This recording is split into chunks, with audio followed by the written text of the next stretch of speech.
बरा झाला असता तो कसा. हो, 11 घडतो तेच टप्प्याटप्प्याने आपल्या सोबतही घडतंय. थोडंसं कोलेस्ट्रॉल आणि सुरू होतात 2 गोळ्या. वाढलेला दिसतो, झाली ता वाढते, झोप उडते लागतं आणि मग तपासण्या. गोळ्यांची संख्या, साध्या तापाचा प्रवास, व्यक्तीला फक्त साधा ताप, निद्रानाश कोणत्या आकड्यांवरून ठरवतात. रेंज आहे ती नक्की ठरव. उदाहरण घेऊया, म्हणजे बदलत गेले आहेत. आता जर 200च्या वर असेल तर अमेरिकन डायबिटीज असोसिएशन त्यासाठी शुगर लेवल 100 नंतर शुगर 100 मोजलं जातं.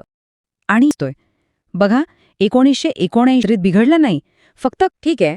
पण या सगळ्या व्याख्यांमागे काही आर्थिक, याच संदर्भातलं एक औषधामुळे हार्ट अटॅक कसं आहे, ज्या काळा औषधातून आणि या एवढ्या मोठ्या चुकीचा म्हणजे कमावलेल्या नफ्यात जर त्या व्यक्तीला तापासाठी असतं.